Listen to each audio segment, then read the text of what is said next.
You're listening to the Cantina Cast, your home for thought-provoking Star Wars talk. Join Albert and Chris in breaking down the latest news, trailers, movies, TV shows, games, books, and of course, your favorite characters from a galaxy far, far away.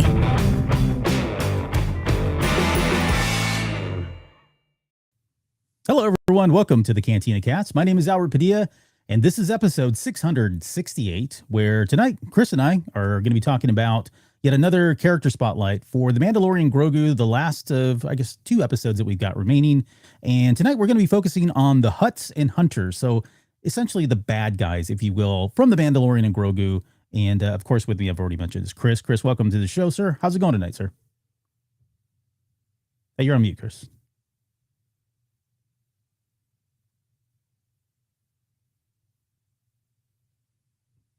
We don't have any audio from Chris here. We had audio before we started the show because I was just talking to him.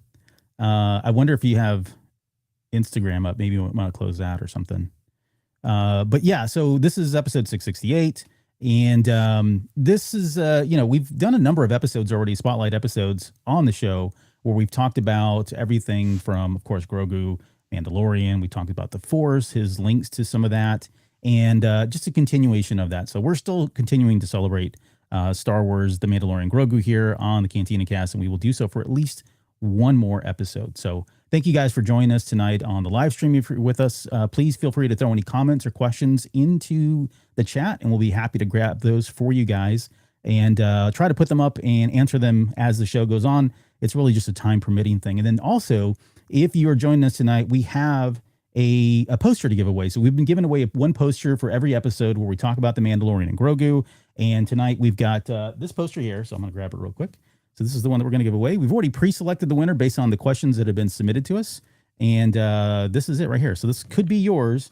We will find out here at the very end when we get to those questions. Chris is going to trying to reconnect. While he's doing that, I want to say thank you also to all of our Patreon members and especially our now part of the tribe members. So that's Krista, Will.I.am, Paisley, who's with us in the chat tonight.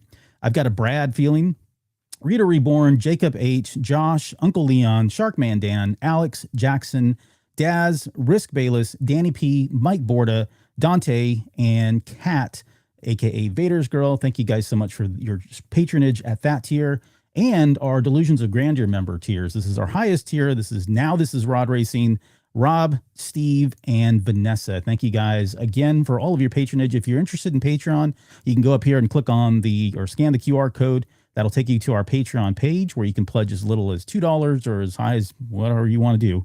And if you're interested, you can also just go to patreon.com/thecantinacast, or you can find us on our website by going to cantinacast.com/Patreon. Anything helps. It certainly keeps the show going, and we definitely appreciate all the help and support there.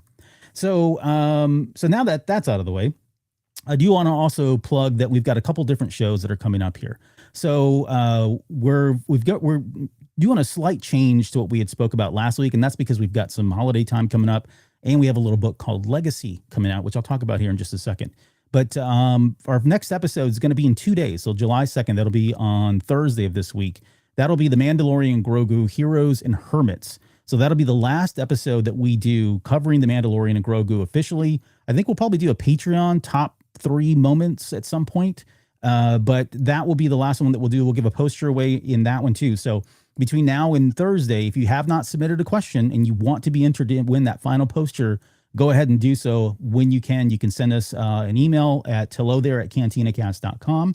Or if you'd like, you can just send us a question on any of our social media platforms. We'll capture them and enter you into the drawing or the raffle, if you will, for Thursday's final poster. So again, that's Heroes and Hermits. That'll be the good guys from The Mandalorian and Grogu outside of the main characters.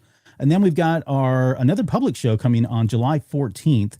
This is the one I was talking about. So this will be my sneak peek, spoiler-free review of Legacy. Legacy is the Madeline Rowe book that's out, right? Or that's coming out. It takes place in between The Last Jedi and The Rise of Skywalker. It's all about Leia. It's all about Rey trying to repair the lightsaber. And oh, by the way, they just happened to go to Tython, which is like one of my favorite planets of all time. So I'm really stoked to actually do that kind of sneak peek show, and then I'll come back on July 14th and do the full, or July 28th. I'm sorry, July 28th will be the actual full breakdown, review, spoilers, the whole 9 yards. That's when the actual book releases. So the embargo lifts on the 14th.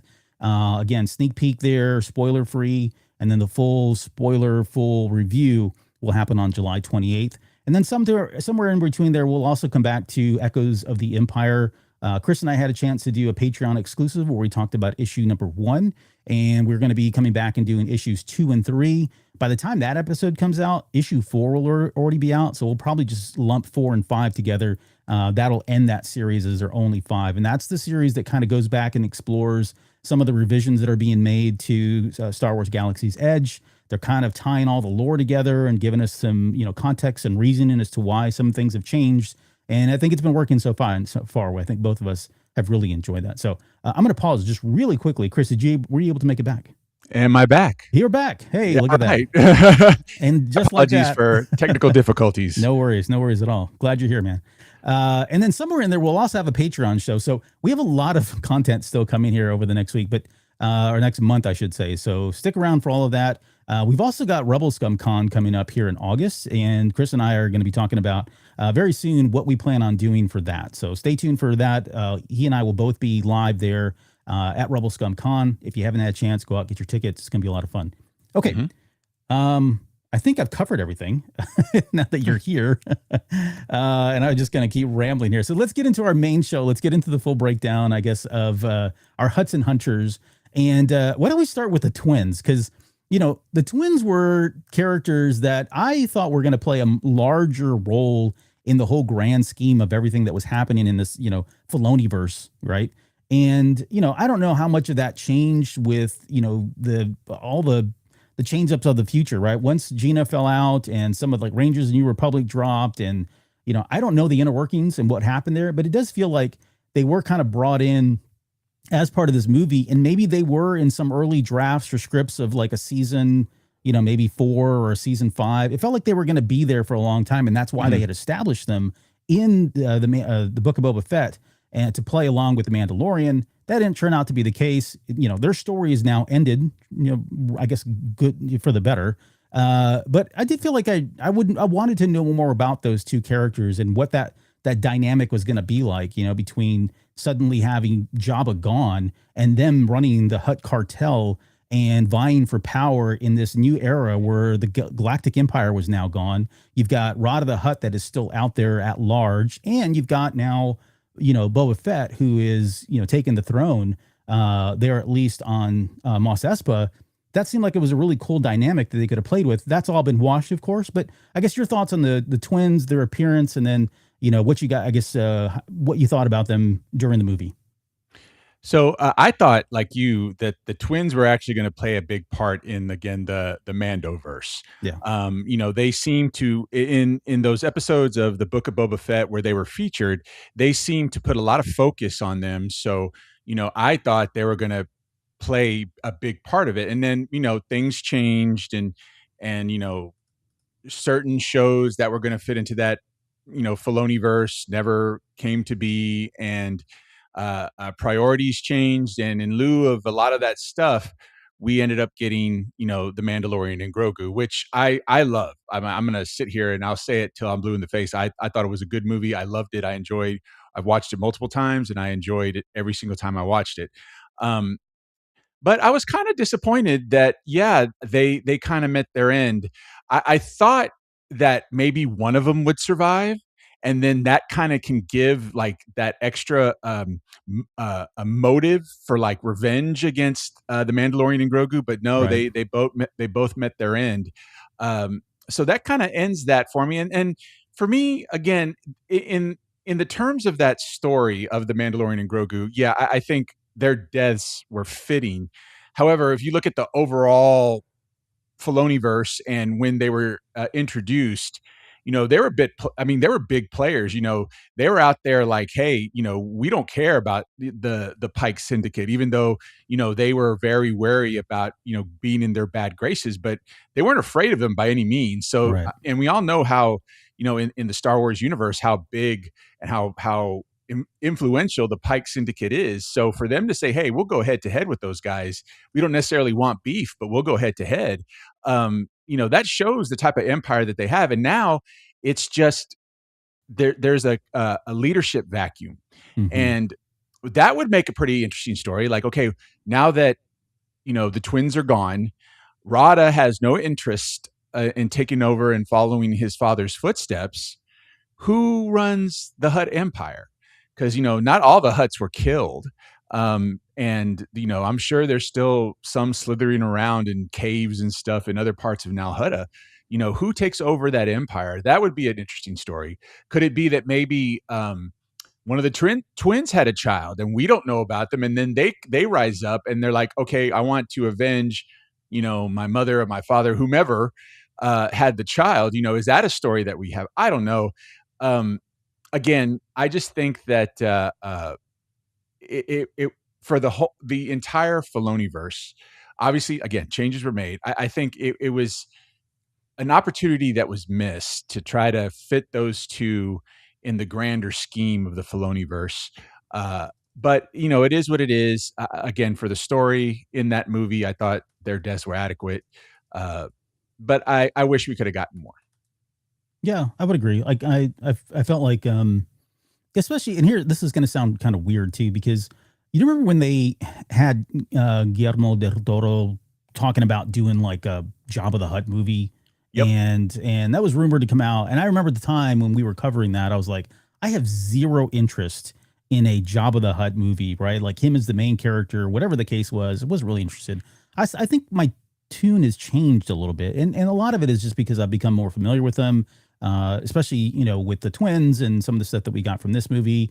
They do seem more interesting, I think. They seem to be popping up here and there. So I think, I kind of wish they would have gone and explored this a little bit more, especially just because that, like I said, that dynamic.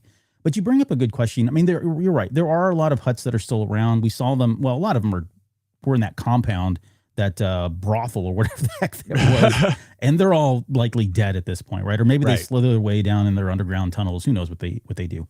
But there are other Hutts that are out there throughout the galaxy. In fact, there was one. I forget his name now. He was in the comic. I want to say he was in the Crimson Dawn comic, and I forget. He was like another character that was like backstabbing the Hutts, working for, I don't know, the Empire. I forget all that stuff. Jonesy was more close to that than I was. But so there are other Hutts out there. But if you think about it, just in the terms of like the power vacuum that's going on right now, and I don't want to stray too far away from the twins because that's what we're talking about. But if you think about it, we've now lost the twins. Jabba's gone. Rada has no interest in taking over the Hutt cartel. The Pike Syndicate is still out there, right? A number of other Black Sun, Pike Syndicate. There's a number of other cartels that are still running around. So they could certainly fill the void. But then you've also got you've got a lot of Imperial warlords, and we're going to talk about those guys here in a second too. But they're gone. We got Mr. Johnny Coin's gone. We got that shaggy bearded guy. I forget what was his name.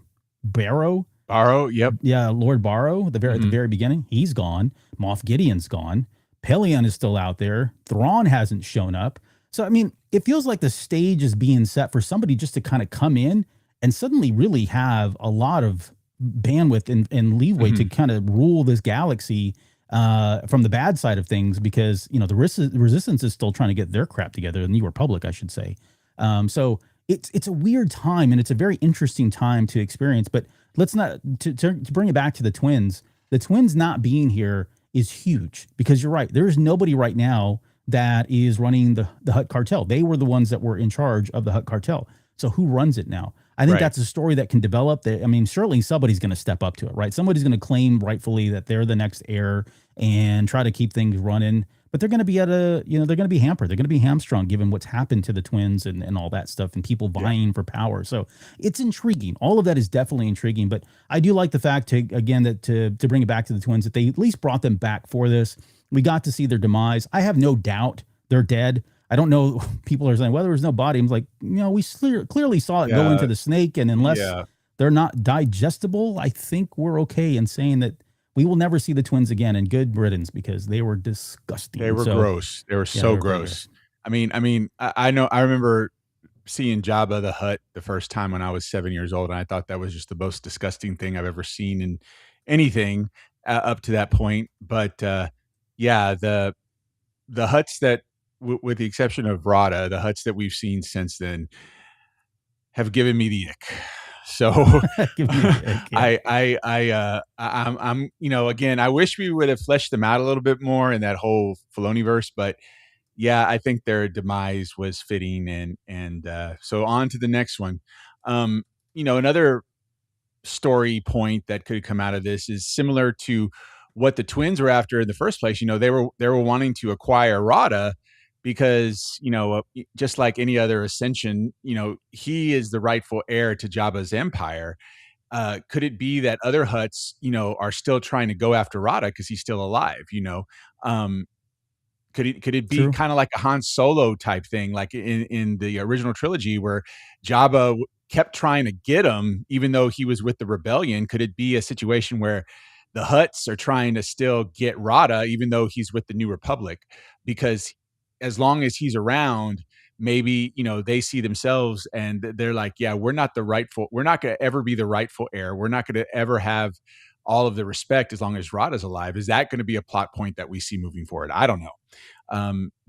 It's just, I'm interested to see if they decide to tell a story around the twins being gone and who takes over and what do they want to do, but So what do you think keeps them from, and I don't know that this has even been explained. Like, is it just like a honor thing, honor among, or is it just tradition, customary that they don't do it? Because Rada the Hutt didn't want any part of this, right? Right. So if they'd gone to Rada and said, hey, bud, Dad's dead. So sorry, sad. However, you don't want this throne and we want this throne. Do you mind if we have it? And he said, yeah, go ahead, take it.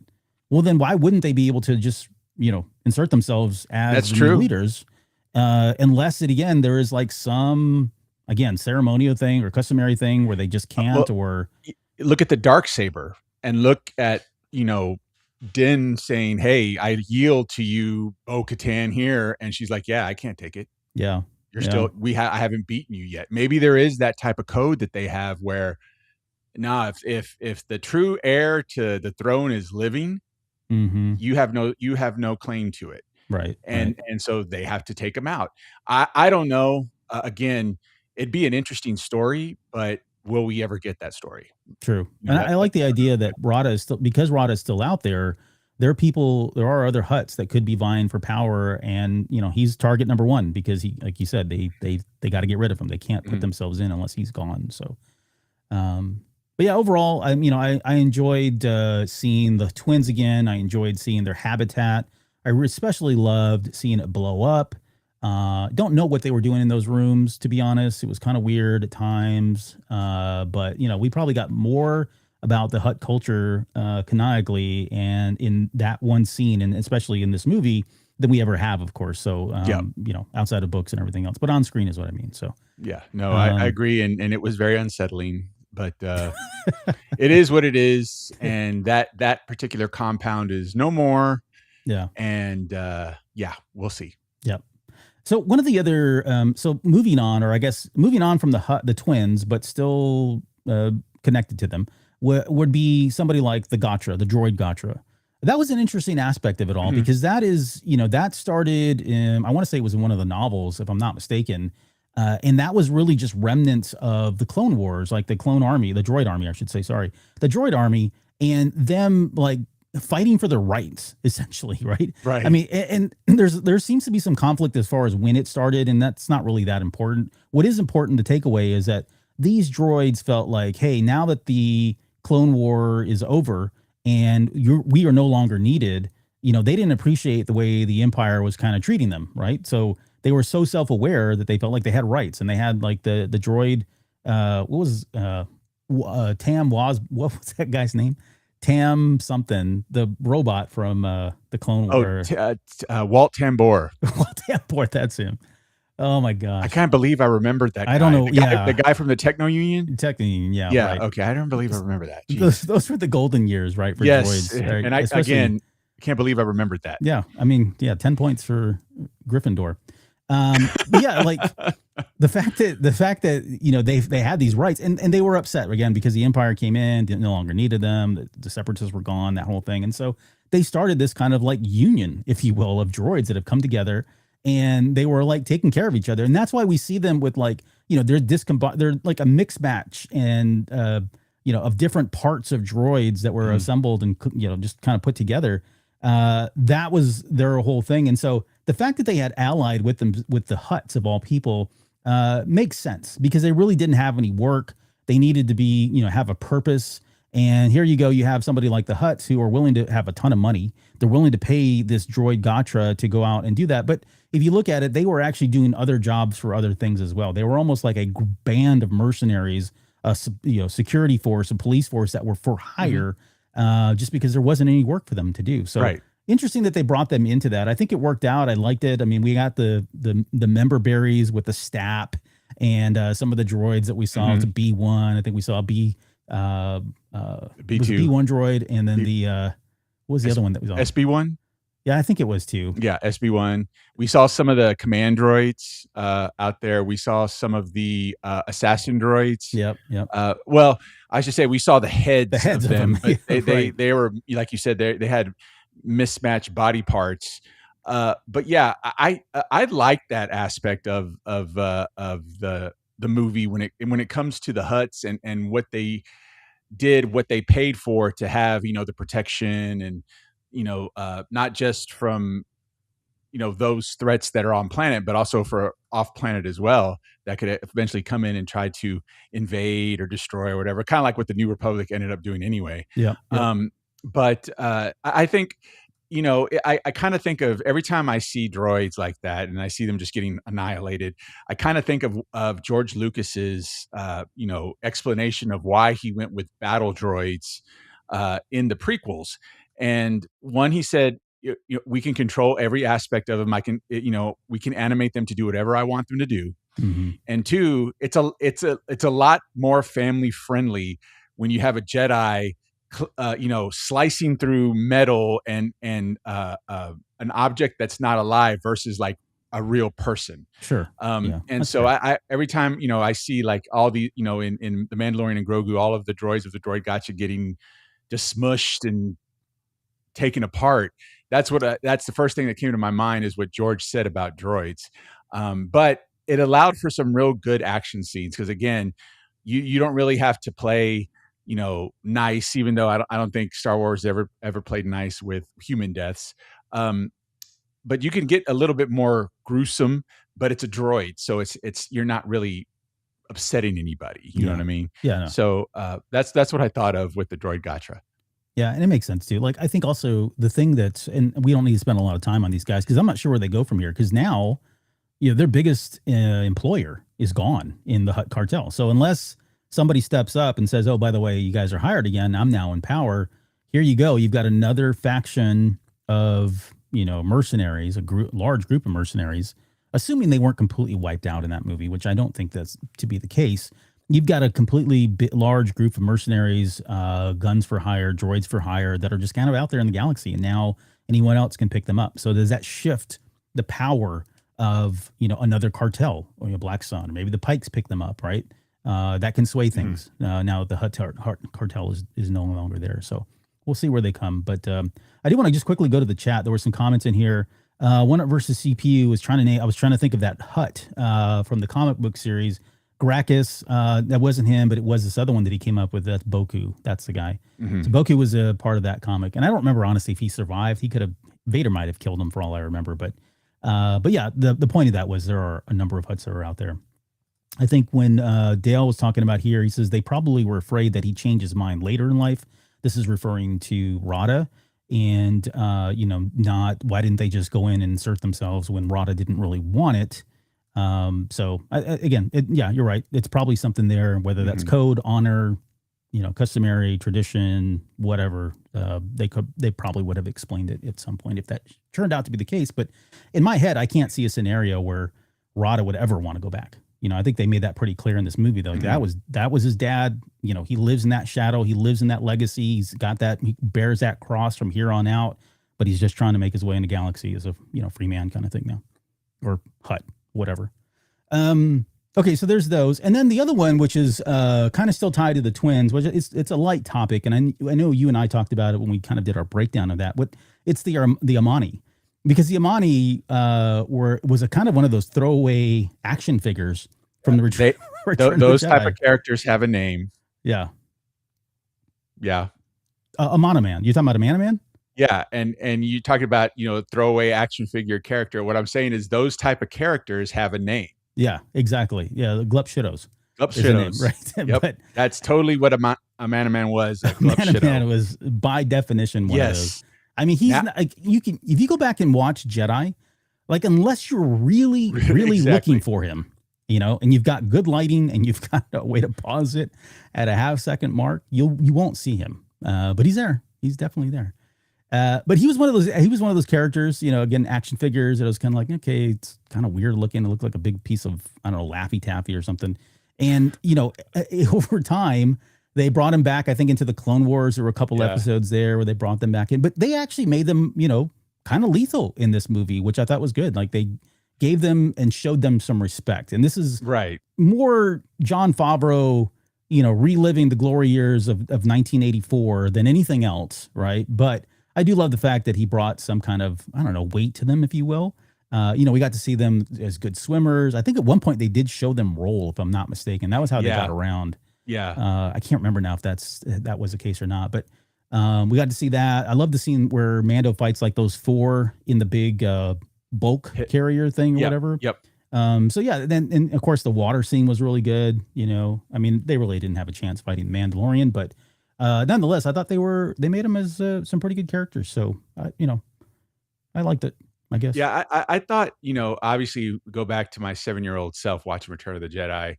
I had the action figure that it came out like in late 84, 85. It was one of the last ones released for Return of the Jedi.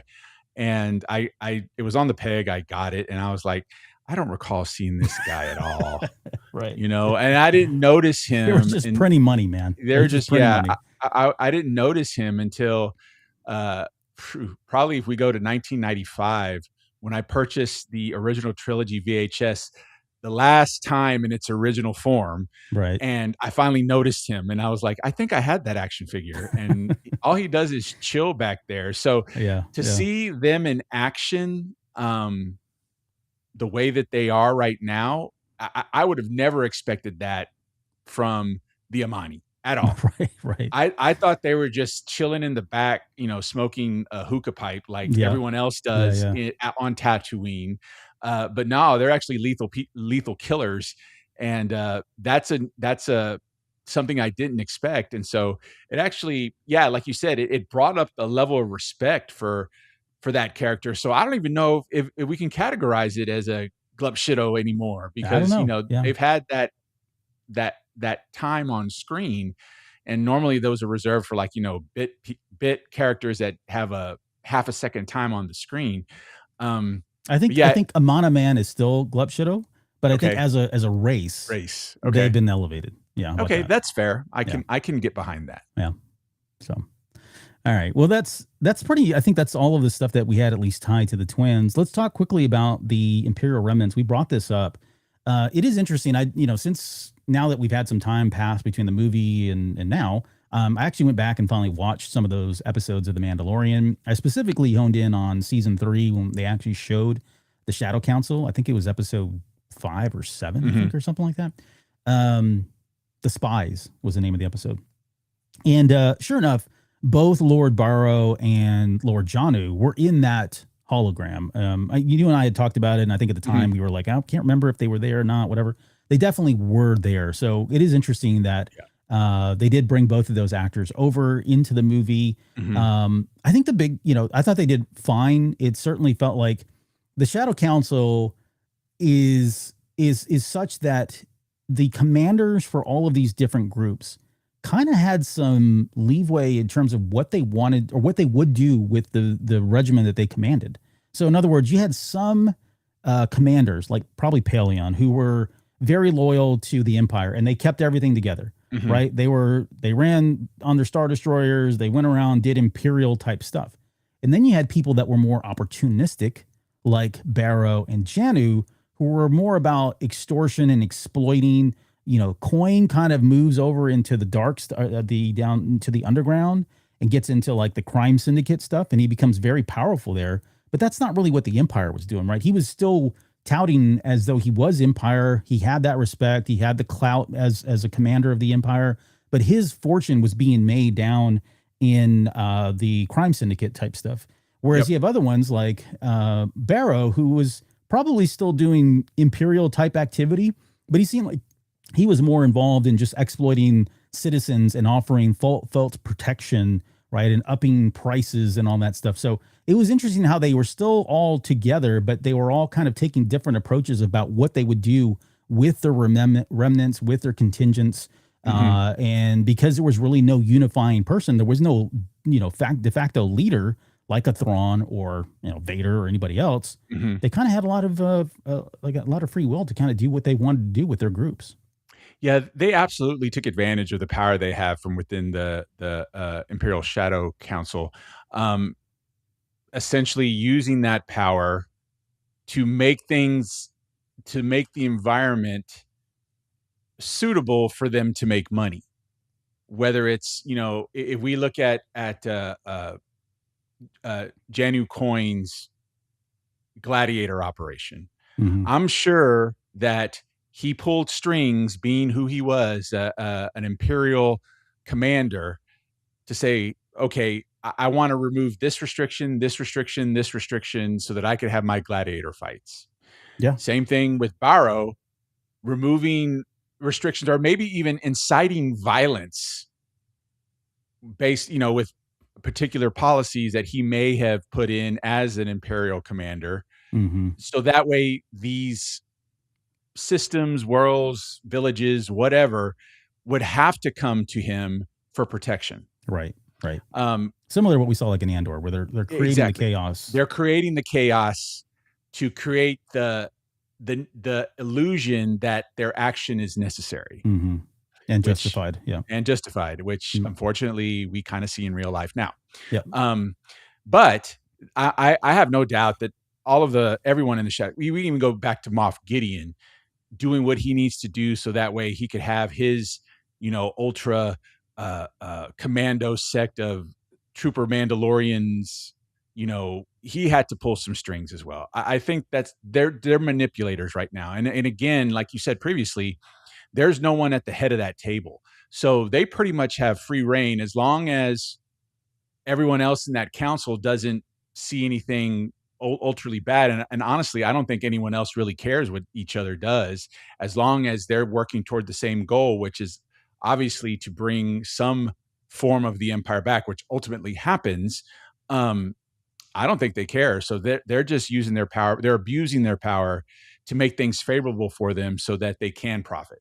Yeah, right. And we see that like in that same scene, you have General Hux, who's talking about Project Necromancer. Right, he's more loyal to Palpatine and trying to figure out a way to bring him back to life. But yeah, I mean, Gideon's going off and he's doing his own thing. Like, he's going and pursuing his own interests. And I think they all, to some extent, they are kind of all pursuing their own interests because, again, there is nobody to kind of keep them in check. Right. But they are well aware of the fact that they are targeted, because in that same scene, there's a line with, I forget who says it, but I wrote it down. It says, there are citizens loyal to the Empire on every planet in the galaxy. They are already getting sick of the New Republic and its rules and regulations. And if we give them a show of strength, they will rally behind us. So they were again, like you said, working to a common goal, which was to get the Empire back up in some form. But, if Gideon suddenly became more powerful, okay, well, then maybe he becomes de facto leader. I mean, we've got hints of that. He was trying to do that. And I suspect for the two characters in this movie, both Barrow and Janu, they probably were trying to do the same thing. Barrow felt like he was probably lower on the totem pole. Janu probably had a lot of weight. He probably had a lot of strength, having, being as close as he was to the gambling. There's a lot of wealth there, of course. Right. Manipulating the bets. I'm sure that was going on. And just his ties with the different crime syndicates. He was probably likely somebody that could have rose up in power, similar to like a Kira, later on with Crimson Dawn, or even like a Darth Maul rising to power, right? So he was probably one of the ones like Gideon and of course Thrawn, who were at the top of the chain. But again, the takeaway for me was that now with both of those gone, we are down to Hux. There's the female Shadow Council member. I don't think they've ever given her a name. They have. I don't know what it is. Then we have Paleon, and there might be like one other one, I think, and that's pretty much it. But we're done. Like outside of Thrawn still being out there, right? And so we know where this is going to go too, because Hux is going to eventually get in there and start to, rise in the power. Brendel and Armitage rise in the power there with the new First Order. First Order. Thank you. Yep. Okay, but I love the fact that they were in this movie. I love the fact that they brought them in. They were the same actors. All that's great. I love when they just keep the continuity there. Maybe another little fun one that I want to talk about next is just the stormtroopers or the snowtroopers, because growing up, again, going back to the era of, Empire Strikes Back, action figures, the AT-AT or AT-AT, depending on how old you are, the AT-AT pilot was always like my favorite action figure. I love the design of it. And this gave us a couple of those different characters.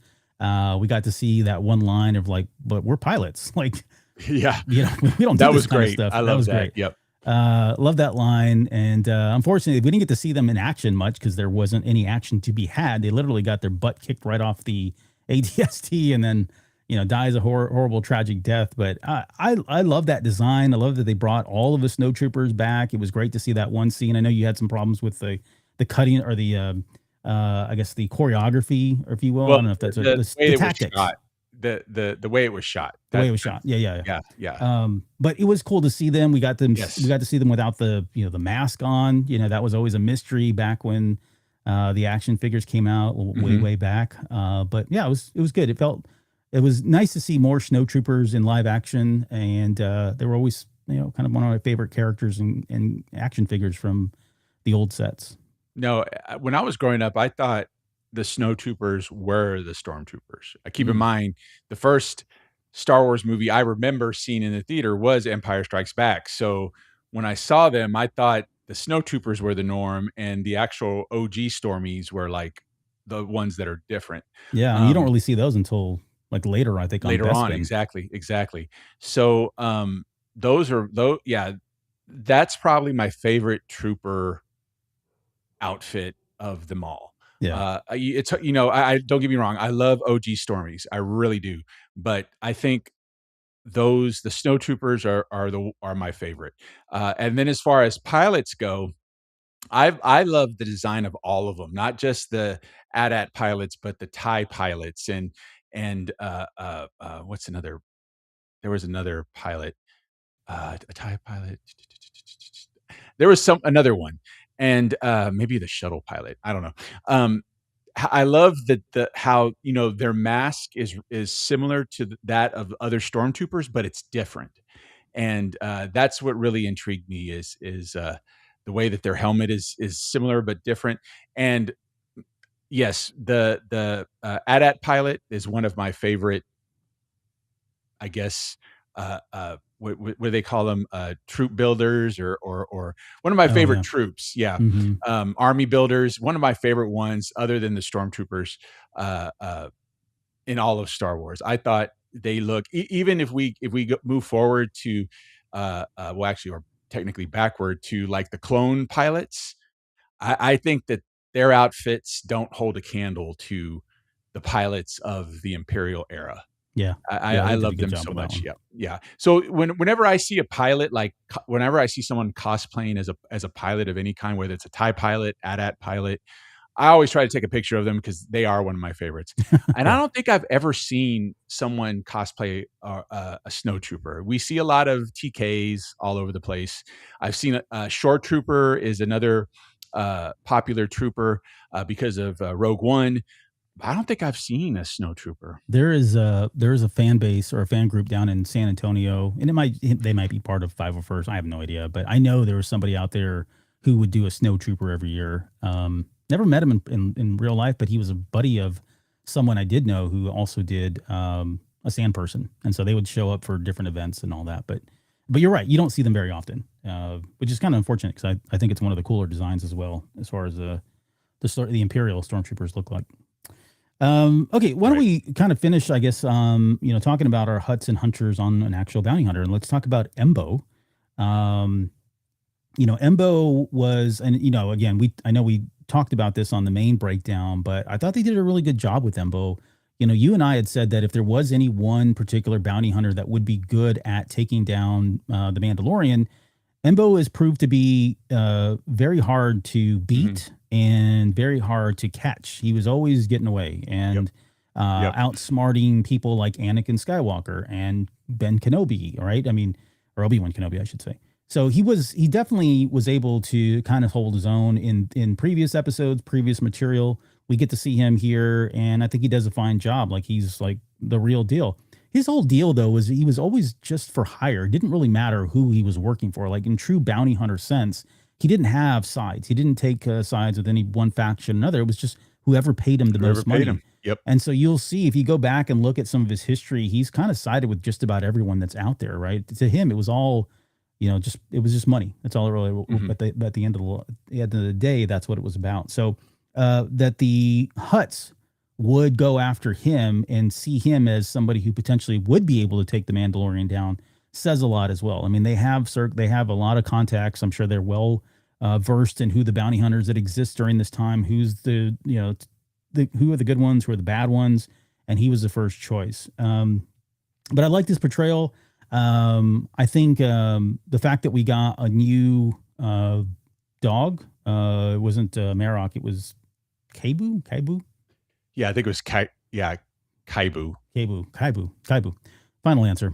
That was cool. I mean, I like that they brought him back in, or he's got another dog, and I forget. I think it was in the Aftermath series where they announced that his old dog Merrick had died, which that would have been kind of really weird. Now that you think about it, now that we have Merrick sitting in the Ahsoka series and as well as the Darth Maul series. So, but yeah, I thought they did a good job portraying him. I like the fact that we got to Hmm. see his ship. That looked, as best we could. Anyways, it was kind of dark, but everything stayed true to the character. I really enjoyed it. And I love the fact that he just ditched both the twins at the very end. There, when he realized it's like, okay, yeah, I'm not going to go save my butt or try to save their butts and put my butt on the line because that thing is huge and there's an exit right here. I'm taking my dog. We're going home and good luck. And Yep. that's what I would have honestly expected him Yeah, to do. he totally took advantage of the escape route that Grogu and Din Djarin set up for themselves. Yeah.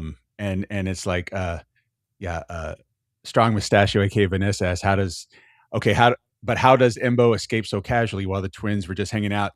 If you notice, the twins weren't really able to. First of all, they're not going to move that fast to get there, and the dragon snake kind of had them cornered, but Embo and the dog were already there at the entrance of that escape area, so they just walked out because Yeah. And it's the area yeah, that Grogu had blown up with right. the grav charge or whatever. So they were easy. He was able to get out. They were kind of separated. Like he was on one side, they were on the other side. He had an opportunity there to maybe save them and decided like, no, that's okay. You guys are dinner and I'm taking my dog to sit and going home. And so he heads out. So we'll see. Embo, there are stories later on with Embo. There is a character that comes in, I can't remember. She's looking for the Falcon. I forget her name now. And at one point he recalls, and this goes back to the comics, he's already retired and she's looking for information on the Falcon. And he recalls like a story that was in another comic book where he went out to capture Lando Calrissian and Lando got the best of him. And so I don't know, somewhere he got some Republic credits and he's been living off of that. But he's still alive, at least, as far as canon goes. He does live out there and he does retire. Whether or not he comes out of retirement or does he come back into something else in the future, we'll have to see. But I know he's a favorite of Dave Filoni, and so I don't suspect that he's going to do anything tragic or kill him off in any way anytime soon. So I think it is true that we may actually be able to see him later down the road, which I would like to see. I mean, I think he's a great character. They've given him some screen presence. Now people would see him and recognize him, and maybe there's some potential there for him. Yeah, I think so, and especially since the other big bad bounty hunter, Cad Bane, is no longer with us. True. So if we need another big bad bounty hunter, um, with the exception of Boba Fett, which I don't even think he's doing that anymore. We got Black Chrysanthemum too, but I don't think he's going to be doing that anymore. We have Embo because we no longer have Cad Bane. Yeah. Yeah. Yeah. They've gotten rid of a lot of bounty hunters, and they haven't necessarily given us a lot of new ones. I was trying to think during the No. Resistance or during the Resistance and the sequel trilogy, if we've had many bounty hunters, but I can't think that we have. I don't think that we have. Yeah, you know what? I don't think we hear the term bounty hunter much at all in the sequel trilogy, if at all. I'm trying to remember if there was a situation where we heard someone say bounty hunter. Yeah. Could be wrong. I need to Yeah. go back and kind of do some more research on that, but it's Yep. been a while. It's been a day, as the kids say, or a second, a minute. I don't know. I'm out of my element. It's been a minute. Yep. It's been a minute. All right. Well, let's do this. Let's kind of wrap the show up on the questions that we've gotten. So we have 4 questions. I've already picked the winner. I had Siri do that ahead of time. And so we'll give the poster away. So we'll read all the questions first, and then we'll get into announcing who the winner is. So I was just looking at the chat here. Okay. So the first question, let me see. Why don't you read the question here, if you don't mind? And Okay. I'll throw it up. I'll throw the short question up here on the screen. All right. So this is from our Patreon member, Paisley. So Grogu and Din were both children who experienced a big trauma. Din's parents killed by droids, and Grogu is an Order 66 survivor. Do you think that more will be shared about this common experience in their stories? I hope so, because that is something that is that ties them together. Now, obviously, they have a close bond, because of what they've been through together, but that's something that they can also discuss and talk about, because we see it still lingers with Din Djarin. We see that in the seasons of The Mandalorian, especially the first 2 seasons. We see that it still hinders him. It's still something that, a burden that he has to carry. And then we know for a fact that the whole Order 66 ordeal is still there for Grogu, based off the flashbacks and whatnot we saw in the Mandalorian as well. Maybe it's just going to be a situation where they're not going to dive into it until they give Grogu the ability to communicate. Because right now he really doesn't communicate with Din other than pointing or gooing or whatever, or tapping on his helmet. He doesn't really communicate with him. So maybe it is something that they tackle once they're able to communicate. It's something that I would like to see. Albert, you're on mute. I was working on things. I would love to see that too, honestly. Like, I think it's very important. It's going to be yet another thing that connects them, makes their bond stronger. But you're right. Like, I was thinking about this question, of course, before we came on air, and I thought, well, there is the barrier of communication, and until they fix that, until they break that, they're not going to have that conversation unless Grogu finds a way to telepathically speak with Ahsoka, right? They had that conversation when she was talking to him. I kind of read that at the time as like, okay, that's a Jedi thing, or they're talking through the Force because they're both Force sensitive. But I don't know, maybe they don't. Maybe they explain it as like Grogu has this ability that's innate, and he's able to speak to people, and so they could have that conversation that way. I mean, probably doesn't, do well on screen, but I don't know. Maybe they add a voiceover or subtitles or something like that. But yeah, I think it's super important that they both have that conversation at some point, because it is going to, again, bond them and bring them even closer together than they already have. Exactly. Yeah. Cool. Well, thank you, Paisley, for that question.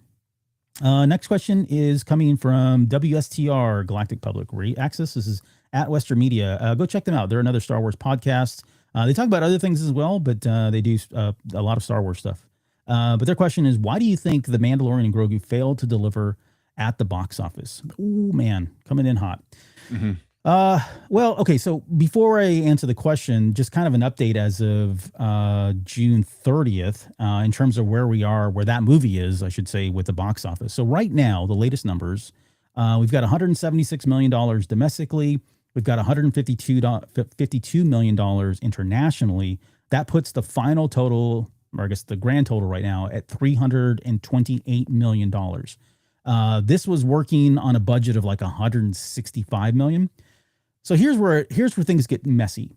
I guess it goes back to, what do you define as success? You and I talked about this, I think, during the final hype, and how would we always ask the question, like, is this going to be a successful movie? And it really comes down to your point of view and what you consider to be success. From a purely financial perspective, you could say that it was a success. If it's got $165 million as the budget and it does 328, there's a positive there, right? There's a net gain there. Where I know a lot of the feedback comes into is, oh, what about the marketing, right? Well, they spent X amount of dollars. I don't even know what the numbers are, 100 million, 150 million. I get it. It makes sense. Like rationally, it's all part of, like when we think about our bills, right? Everything that we pay for comes right out of our income, and we don't separate it or segregate it in any way. It's not really how movies work. And I'm not being an apologist here. I'm not trying to make exceptions, but the reality is most movie companies, Disney included, they have a separate line item, separate budget set aside for marketing. And the reason why they do that is because they want to take the production costs and subtract that from the net gross. And when they go to their shareholders and they say, how did this movie do?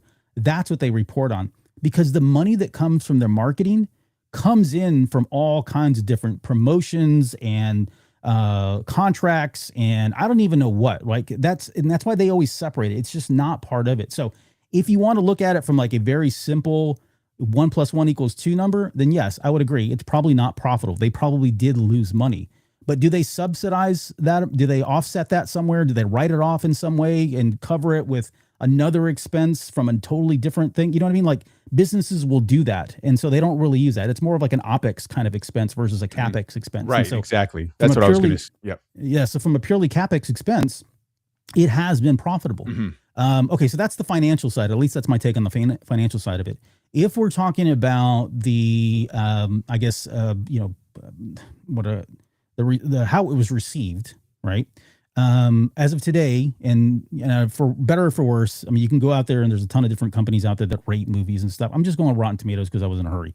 But Rotten Tomatoes has it at like 61% on the Rotten Tomato meter. It's got 87% on the popcorn meter. So 87% is like the fan goers, people that go in. They're not the reviewers. They're not the hoity-toities that sit behind a keyboard and talk about how much better they could have been if they had only been a writer or director.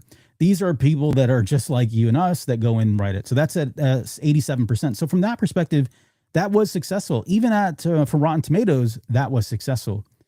All that said, it still feels like this movie was a bit of a letdown for me personally. Okay. And I think a lot of it is to answer the crux of the question here. I think a lot of it, there's a couple different reasons. We talked a little bit about the marketing. It was kind of weird. It was really quiet for a long time. And then it suddenly came in massive amounts. And I still had people that were saying like, I hadn't seen anything. I haven't heard anything about this movie. And I thought, holy crap. Like maybe I'm just in this bubble, and unfortunately I get all of it. And so I felt like I was just being inundated and completely flooded constantly with the marketing materials. They were targeting me. I know they've got my algorithm is such that I'm going to get all that stuff first and foremost. Right. So maybe they didn't do a good job with getting out to the general public. I think another thing that was contributing to it was just the staleness of the franchise of this IP. Like it's been a while. It'd been 5 years since we had, season 3 end, and now we're coming into the movie. And I think they were really banking on people to kind of rekindle that relationship with the Mandalorian and Grogu. And I think a lot of people did. I mean, clearly by the numbers that we've got here, but it didn't hit like they wanted it to hit. Right. And I think, again, some of that is just Star Wars wasn't as relevant. It's been a while since we've had anything Star Wars. Even, we don't get the action figures like we used to. Comic books are really bad in terms of sales. Books are okay depending on the content and the artist. The TV shows, we don't really have true numbers on that because it's Disney feeding us the numbers. But by all measures, it was doing really well. But I just don't know that Star Wars was as relevant as it probably needed to be. And then the third thing was this story. I'm not going to say it was a safe movie because I don't think that's a fair word. No. I get it. I understand when they say that. Did it take any risks? Did it take any chances? No, I totally understand that too. I thought it was a fun movie. I was watching that movie. I loved every minute of it. I wasn't sitting here kicking and screaming because I was so mad that something happened the way I didn't want to or anything like that. Like I walked out of the theater every single one of the times that I saw it feeling pretty happy about it. So for me, it was successful in that perspective. But if I really think about the critical eye, if I look through a critical eye, there were some story elements that just felt a little flat to me. Things that went a little long in the tooth that I personally liked, but didn't translate very well to the common goer. And without word of mouth, which I think you and I talked about, like if this movie was going to do well, it was going to do well because of word of mouth, not because of reviews, not Right. because of the budget. It was going to have to be people going back to work, going back to school, circling around the water cooler and going, man, that was a great movie. You should go take your kids to see it, or you should go see it, because if you love season 3 or if you love the Mandalorian seasons, you're going to love this. I don't think that Right. really happened the way they were hoping it would. So do I think it was successful? Yes. Was it as successful as I wanted to be, or even Disney or Lucasfilm? Probably not. I think that's pretty fair to say and objectively fair to say. So I don't know. I said a lot there, but what are your thoughts? So I would agree with everything that you just said. In regards to marketing budget versus production budget, you're exactly right. What is on Disney's sheets, on Disney's financials, the Mandalorian and Grogu is going to be in the green because, like you said, they have a whole other budget for marketing. And they allocate so much toward. Now again, are we talking dollar for dollar? If we want to say dollar for dollar, maybe it might skirt by $10 million or something like that, but definitely not as much in the green as a movie like The Force Awakens pulled. You know what I'm saying? Yes. Yeah. But the thing is, what I was looking for was not necessarily yes, I wanted it to be financially successful. And what I mean by, I don't mean like it had to cross $1 billion, but maybe something like, the Superman movie and what it did last year, it was considered a financial and critical success. And I think the total gross was just over $700 million worldwide. It didn't sniff $1 billion, but it was still considered a financial success for, DC and Warner Brothers. So that's what I was looking for, is maybe between the 5 and 600 million mark. So we didn't get close to that. And now what I'm hoping for is that more eyes will see this movie when it hits Disney Plus. Because from a financial perspective, it made its money back, but I wouldn't call it an overwhelming success by any means. But the thing is, the people that saw this movie and went in with, no chips on their shoulder, they liked it. Yeah. I mean, they liked it. I mean, cinema score, it has a good cinema score. It had a good review, a popular review from, moviegoers on Rotten Tomato. So people like the movie. I'm hoping that more eyes will get on it, so that while it may not have been the financial success that I was hoping that, and I actually said it needed to be, maybe it could be a fan or just a success as far as how many eyes see it. So that way, the concern about this being the first movie under Filoni and Brennan, which technically it wasn't, but people are going to see it that way. Right. Yeah. That maybe there's like, okay, maybe they could use, they can use their critical thinking and say, okay, maybe it didn't make a lot of money, but it's still a good movie. So I'm excited to see what comes next. You know what I mean? Yeah. That's what I'm hoping for. Overall, was the movie successful? I would say, if I have to rate successful, between, using a ranking of 1 to 10, I would say it's probably a 7. It's successful. It's not uber successful. It's not as successful as I would want it to be, but successful nonetheless. But for me, for just having a Star Wars movie be in the theaters after, 7 years of not having one, for me, it was a success. I enjoyed watching it. I thought it was a good movie. Again, it didn't break any rules. It didn't take any chances, but it told the story that I don't want to say it was needed. I don't want to say it wasn't needed. It's told a story that was entertaining, and that's really what I was looking for. One last thing I'll talk about in regards to what may have caused this to be not as financially successful as like other Star Wars movies. I was listening to another podcast. I don't remember. It was just something that I was flipping through when I was like doom scrolling. And they were talking about the oversaturation of Star Wars visual media that we have now, with all of the TV shows Okay. and whatnot. We've gotten so many TV shows, and they were talking about back when, there was a time before Disney Plus, when a Star Wars anything visual media showed up, whether it was a TV special or a movie, it was an event. Mm-hmm. Heck, Rogue One was an event, even though it was not a saga movie, even though it happened in between episodes 7 and 8. Rogue One was an event. Obviously, all of the sequel trilogy, they were all events. The one that was kind of iffy was Solo, but we were coming off a lull and some garbage that was coming down from The Last Jedi, and also there was marketing. But Yeah. that's what they were saying, is that because we are now saturated with Star Wars, we don't have any downtime between one big Star Wars project, whether it's a TV show or movie, and another one, whether it's a TV show or movie, that it's lost that aura of becoming an event whenever a new Star Wars visual media uh, um, television show, movie drops. And I think that's kind of true. Mm-hmm.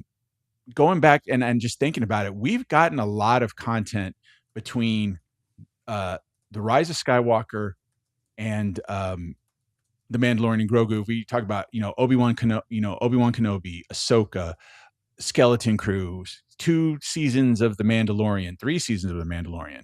No, 2. Then not to mention we have the Visions, and then we have Young Jedi Chronicles and the Lego Star Wars stuff that we see on Disney Plus. We have a lot of visual Star Wars content that we've never had before. Yeah. And while I enjoyed all that stuff, maybe that contributes to, hey, we'll miss the debut of this movie. We'll catch it either later on the weekend, later a week, or maybe they just completely forget about it and they wait till it comes on streaming on Disney Plus. It's just not an event anymore. So I think that also contributed a little bit to the popularity and the low gross, numbers as far as like how much money it made for the Mandalorian and Grogu. But again, I don't that's just my theory. I do see like a lot of chatter around Starfighter that I didn't necessarily see for Mandalorian and Grogu, and we're just under a year of that movie debuting. So let's see what happens with Starfighter. We really don't have anything coming out other than that Vision story later this fall. Maybe we can pick the hype back up, and the release of Starfighter will be an event. It's to be determined. Yeah. Just a quick answer, yes or no. Let's fast forward, I don't know, 10 years from now. Do you think we're going to look back on this movie and say it was successful or a failure or the same? Because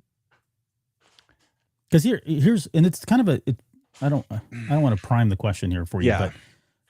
but Star Wars is a franchise that is such that if they come out with content later that reinforces and backs up this content, like it tends to like put this in a different light. We go back and look at it and go, wow, this makes sense now, or it's and it's the benefit of going and doing like retcons and stuff, if you want to call it that, right? It's the benefit of it. And that's something we've always been very fortunate to have in Star Wars, where things can get better over time because the stories become rich, the characters become rich, they start to expand, they start to become more world building than was initially sought out to be.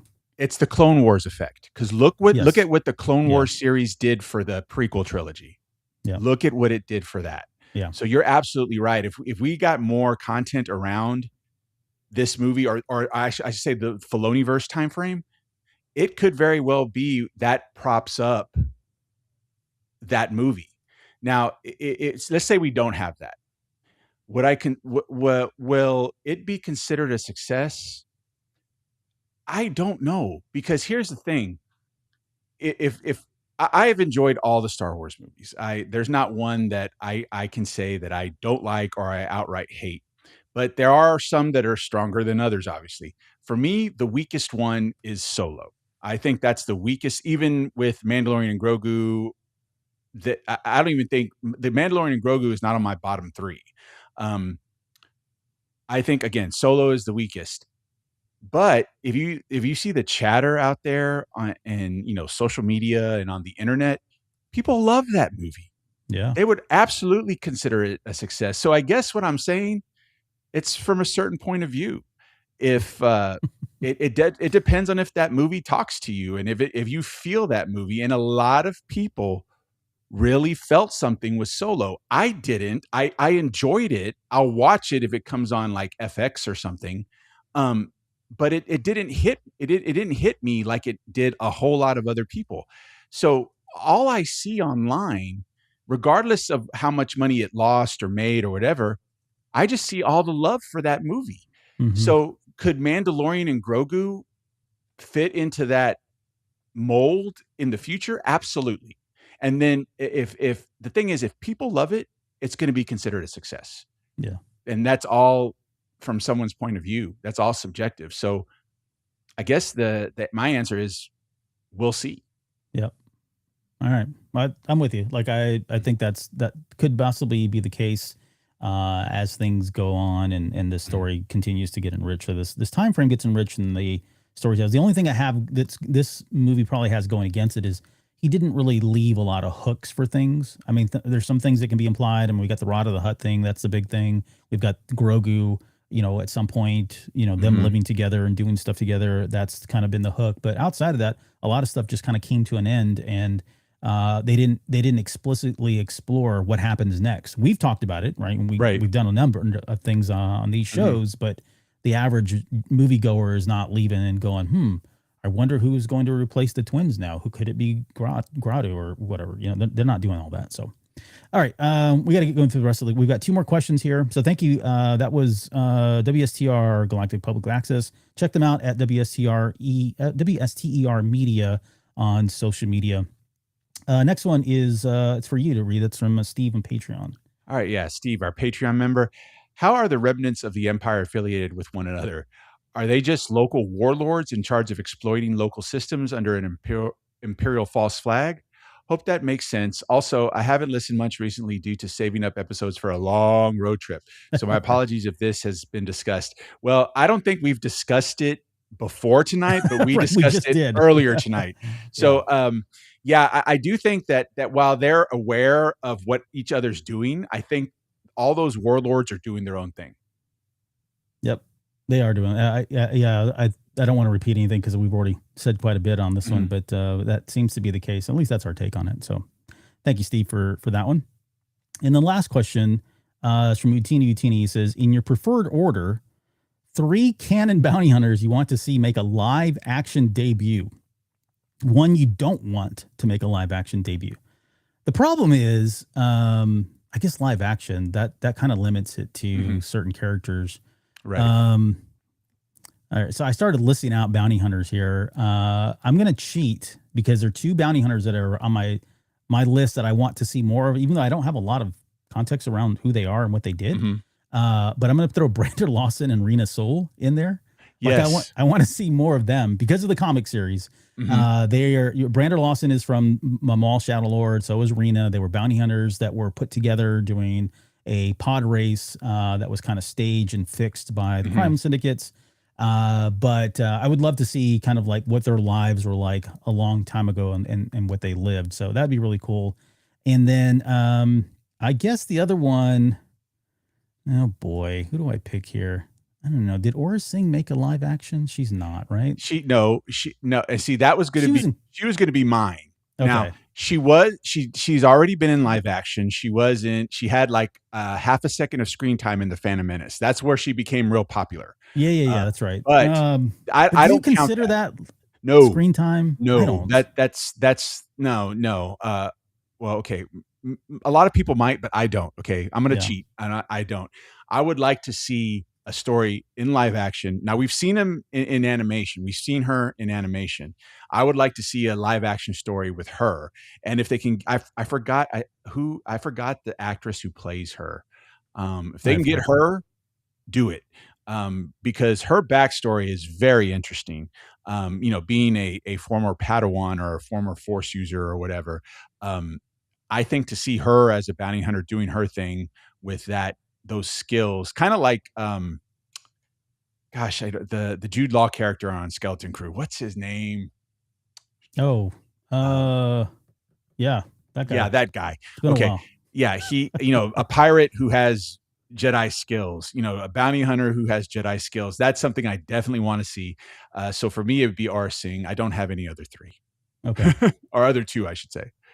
I have one it's a deep cut from the Clone Wars. There was a character named Raku Hardeen who looks like a clone, but he's not. I think I don't remember the whole episode now. I just remembered he was hired to kind of like kill Obi-Wan or something like that. But he wore like clone trooper armor. And when they took the mask off, I was like, holy crap, he looks like Rex and he's got like a tattoo on his face.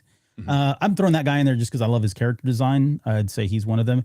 I don't know who I don't want to be in here. I think, and I'm going to cheat because, again, Dengar is a character that I've always hated. I didn't like his action figure. I didn't like the character. I know they've tried to make him seem cooler in the comics, and I get it, but I'm going to throw him as one that I don't want to see live action, even though I know he was in Empire Strikes Back in that one scene.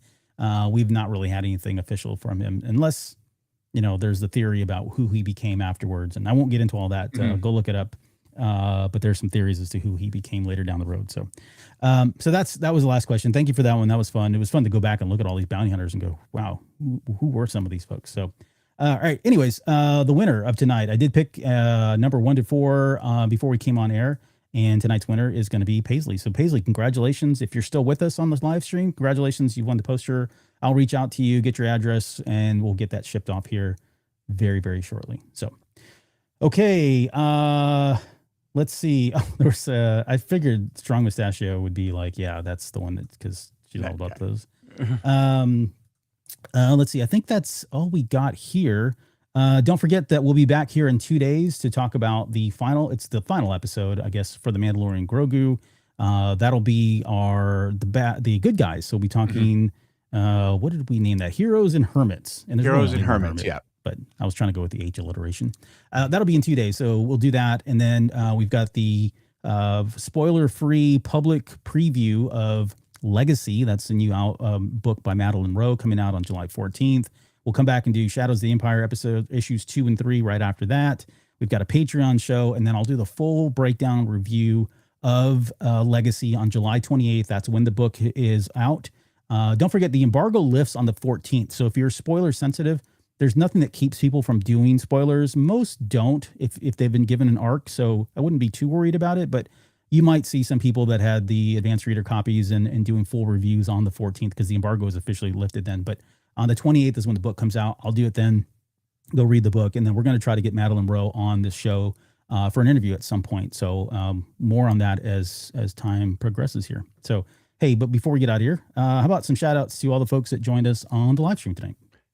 Yes, everyone who made a comment tonight, thank you so much. It's Paisley, Music Train 1, New Anakin Skywalker, Dale E. Skywalker, Strong Mustachio, a.k.a. my girl Vanessa, One Up versus CPU 64, and Alex. Thank you so much for joining and commenting tonight on this episode about Hutts and Hunters. Thank you guys for joining us. And don't forget, again, 2 days. We have one more poster left, so send us another question if you'd like to enter in, and we'll pick a winner ahead of time. So you've got to get your questions in before 8 p.m. Central on Wednesday night. Again, hello there at cantinacast.com, or you can send us a message on social media, however you want to get it to us. Or if you're a Patreon member, you can do it there as well. Get us your questions. We'll give away that last poster on Wednesday night. So we'll end the show there. And on behalf of myself and Chris, thank you guys so much for joining us. And we'll see you all here in about 2 days.